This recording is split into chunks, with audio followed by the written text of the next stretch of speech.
Boa noite, meus amigos. Começamos mais uma vez invocando a Santíssima Virgem Maria e o Santo Padre Pio de Petreucina para que roguem a Deus que nenhuma injustiça se cometa nesse programa.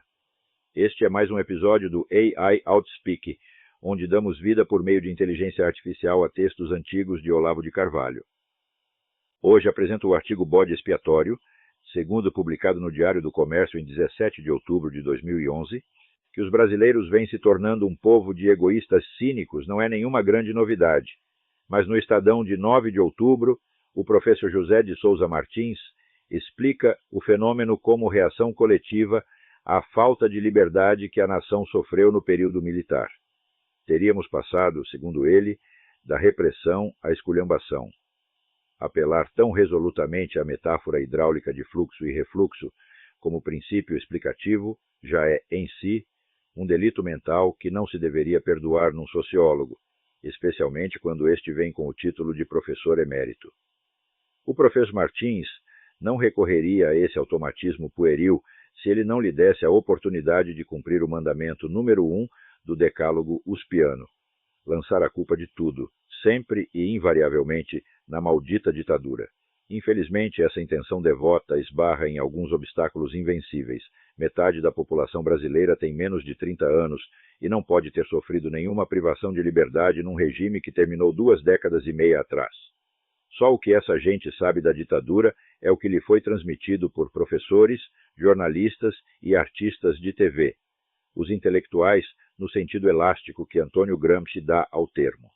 O mau comportamento dos brasileiros não pode, portanto, ser uma reação direta a experiências de 30 ou 40 anos atrás, mas o resultado da educação que receberam, das crenças e reações que aprenderam. Se alguém achou que as incomodidades sofridas no período militar justificavam a permissão para a busca irrefreada de satisfações egoístas como uma espécie de compensação psicológica, foram os intelectuais, não a população em geral. Esta limitou-se a praticar o que eles lhes ensinaram. E quando o resultado começou a aparecer, com toda a sua feiura deprimente, logo veio um porta-voz dos intelectuais para fazer o que eles costumeiramente fazem: apagar as pistas de suas próprias ações, jogar as culpas nos outros e aproveitar o desastre como oportunidade para reforçar sua autoridade de conselheiros da nação.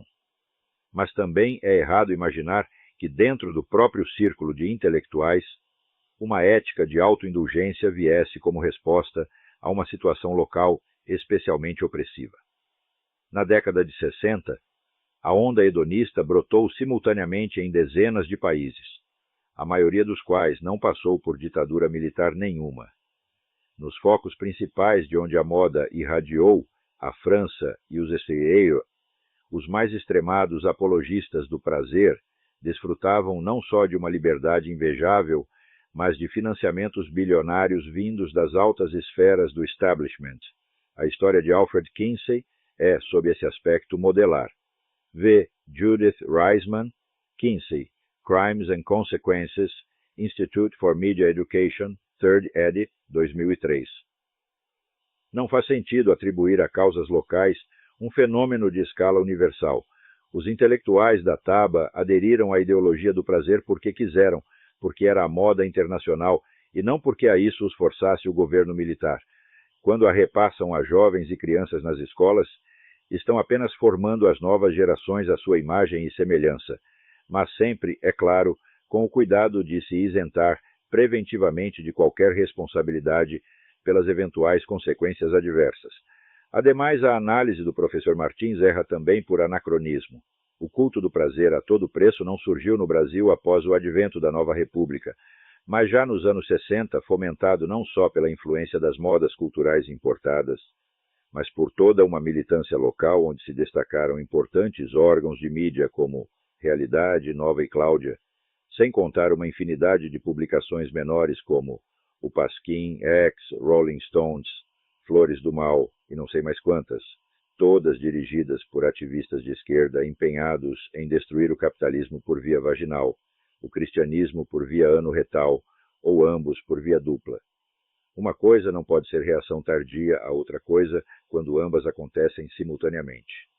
Para piorar, o professor Martins não assinala como sintoma da desordem moral nacional só a busca de satisfações imediatas a todo preço, mas também a cobiça financeira, a sede de bens materiais? Ora, como é possível explicar esse fenômeno como reação de alívio subsequente a uma situação repressiva e, ao mesmo tempo, acusar a ditadura de ter fomentado o espírito capitalista, o consumismo, o culto da mercadoria e o império da lei de Gerson? Ou a ditadura incentivou as pessoas a subir na vida por meio do capitalismo, ou as inibiu de fazer isso, alimentando nelas um desejo insatisfeito a que só puderam dar vazão na era Lula? As duas coisas ao mesmo tempo não pode ser.